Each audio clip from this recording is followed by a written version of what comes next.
బుట్టాయిగూడెం మండల కేంద్రంలో గల మండల విద్యాశాఖ అధికారి వారి కార్యాలయం వద్ద సిఐటియు ఆధ్వర్యంలో మధ్యాహ్న భోజన కార్మికులు ధర్నా నిర్వహించి వినతిపత్రం సమర్పించారు. సిఐటియు కార్యదర్శి మొడియం నాగమణి మాట్లాడుతూ 1 నుంచి 5 తరగతి వరకు ఒక్క విద్యార్థి 5.80పై ఇస్తున్న మెస్ ఛార్జీలు సరిపోవడం లేదని, ప్రభుత్వం రైసు, గుడ్లు, చిక్కీలు ఇస్తుందని, మిగిలినవి గ్యాస్తో సహా అన్ని మేమే కొంటున్నామని, 2-3 నెలలకు ఒకసారి బిల్లులు రావడంతో పెట్టుబడి పెట్టలేకపోతున్నామని వాపోయారు.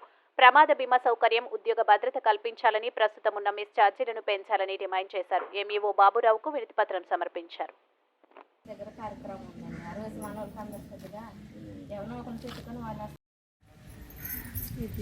ఈరోజు నా పేరు నాగమణి, మధ్యాహ్న భోజన కార్మిక సంఘం జిల్లా కార్యదర్శి.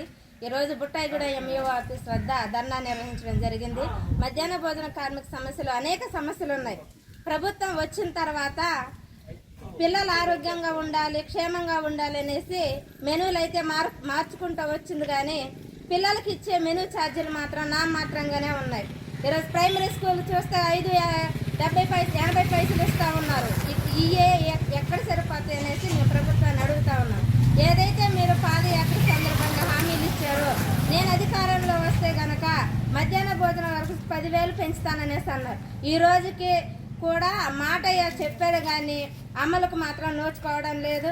అట్లానే గతంలో తీసుకునేటప్పుడు గ్యాస్ సబ్సిడీ ఇస్తామన్నారు. ఈరోజు సబ్సిడీ లేకుండా చేశారు. అన్ని వంటలు కూడా గ్యాస్లో చేయాలంటే అది సాధ్యం కావడం లేదు. ఈరోజు హై స్కూల్ చూస్తే 200-300 మంది స్ట్రెంత్ ఉన్నారు. వాళ్ళకి వారానికి వచ్చే 2-3 గ్యాస్ బండ్లు అవుతా ఉన్నాయి.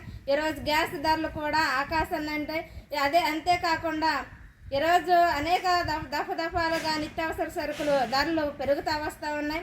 పెరుగుతున్న ధరలకు అనుగుణంగా వేతనాలు పెంచాలనేసి గ్యాస్ ప్రభుత్వమే సరఫరా చేయాలి.